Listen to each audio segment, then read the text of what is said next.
ಈಗ ನಾವು ಘನಾಕೃತಿಗಳ ವಿಧಗಳ ಬಗ್ಗೆ ತಿಳಿದುಕೊಳ್ಳೋಣ. ಘನಾಕೃತಿಯಲ್ಲಿ ಮೊದಲಿಗೆ ನಾವು ಬಹುಮುಖಿ ಘನಾಕೃತಿ ಮತ್ತು ಬಹುಮುಖಿವಲ್ಲದ ಘನಾಕೃತಿಗಳೆಂದು ಎರಡು ವಿಧಗಳಿದೆ. ಬಹುಮುಖಿ ಘನಾಕೃತಿಗಳೆಂದರೆ ಈ ಘನಾಕೃತಿಯ ಎಲ್ಲ ಮುಖಗಳು ಮತ್ತು ಅಂಚುಗಳು ಮತ್ತು ಶೃಂಗಗಳು ಸಮತಲವಾದ ಮುಖವನ್ನು ಹೊಂದಿರಬೇಕು. ಇಂಥ ಆಕಾರಗಳಿಗೆ ನಾವು ಬಹುಮುಖಿ ಘನಾಕೃತಿಗಳು ಎಂದು ಕರೆಯುತ್ತೇವೆ.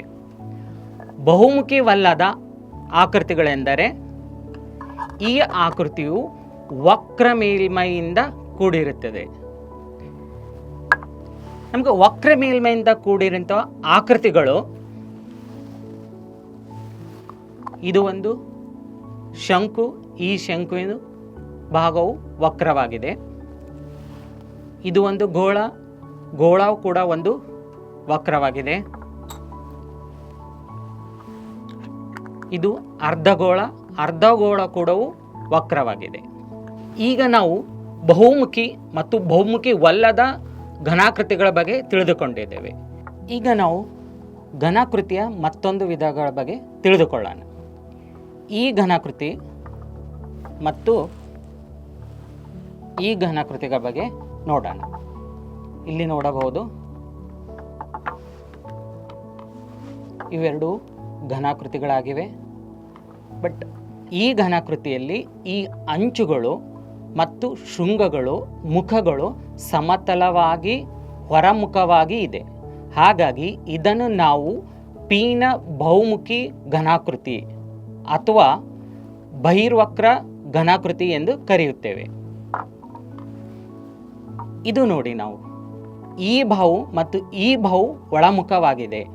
ಹಾಗಾಗಿ ಇದನ್ನು ನಾವು ಅಂತರ್ಮುಖಿ ಘನಾಕೃತಿ ಎಂದು ಕರೆಯುತ್ತೇವೆ. ಈಗ ನಾವು ಮತ್ತೊಂದು ವಿಧದ ಘನಾಕೃತಿಗಳ ಬಗ್ಗೆ ತಿಳಿದುಕೊಳ್ಳೋಣ. ಈ ಘನಾಕೃತಿಯಲ್ಲಿ ಎಲ್ಲ ಮುಖಗಳು ಮತ್ತು ಅಂಚುಗಳು ಸಮವಾಗಿವೆ.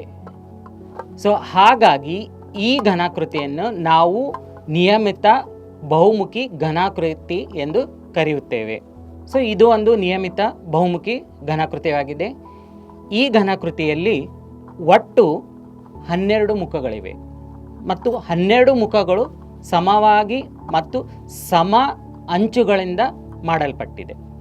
ಒಟ್ಟಾರೆ ಹೇಳಬೇಕಾದರೆ ನಿಯಮಿತ ಘನ ಆಕೃತಿಗಳ ಒಂದು ಸಮ ಬಾಹು ಮತ್ತು ಸಮ ಮುಖಗಳಿಂದ ಮಾಡಲ್ಪಟ್ಟಂಥ ಆಕೃತಿಯಾಗಿದೆ.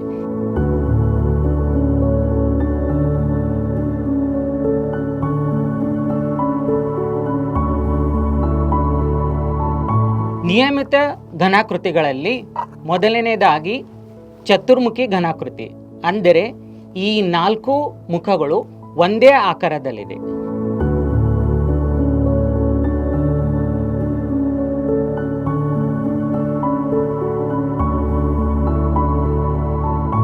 ಎರಡನೇ ಆಕೃತಿ ಷಣ್ಮುಖಿ ಆಕೃತಿ, ಅಂದರೆ ಈ ಆಕೃತಿಯಲ್ಲಿ 6 ಮುಖಗಳು ಒಂದೇ ಆಕಾರದಲ್ಲಿದೆ.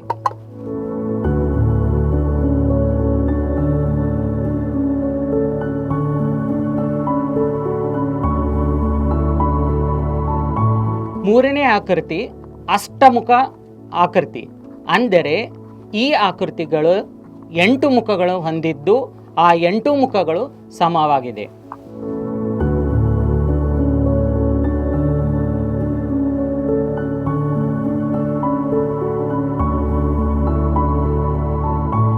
ಈ ಆಕೃತಿ ದ್ವಾದಶ ಆಕೃತಿ, ಅಂದರೆ 12 ಮುಖಗಳಿಂದ ಮಾಡಲ್ಪಟ್ಟಂಥ ಒಂದು ಆಕೃತಿಯಾಗಿದೆ.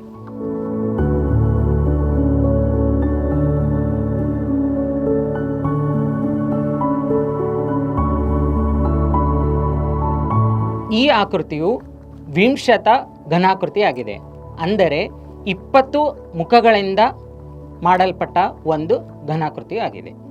ಘನಾಕೃತಿಯಲ್ಲಿ ನಾವು ಈಗಾಗಲೇ ನೋಡಿದ್ದೇವೆ ಬಹುಮುಖಿ ಘನಾಕೃತಿ. ಬಹುಮುಖಿ ಘನಾಕೃತಿ ಎಂದರೆ ಸಮತಟ್ಟಾದ ಮುಖಗಳಿಂದ ಮಾಡಲ್ಪಟ್ಟ ಘನಾಕೃತಿಯಾಗಿದೆ. ಮತ್ತು ಇದರಲ್ಲಿ 2 ವಿಧಗಳಾಗಿ ವಿಂಗಡಣೆ ಮಾಡಲಾಗಿದೆ.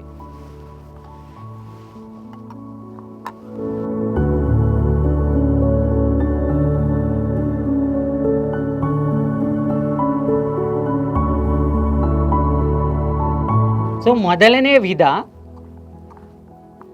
ಇದು ಒಂದು ಪಟ್ಟಕ ಅಥವಾ ಪ್ರಿಸಮ್ ಆಗಿದೆ. ಪ್ರಿಸಮ್ ಎಂದರೆ ಕೆಳಭಾಗ ಮತ್ತು ಮೇಲ್ಭಾಗ ಆಕಾರಗಳು ಒಂದೇ ಆಗಿರಬೇಕು ಮತ್ತು ಪಾರ್ಶ್ವ ಮುಖಗಳು ಸಮಾಂತರ ಚತುರ್ಭುಜವಾಗಿರಬೇಕು.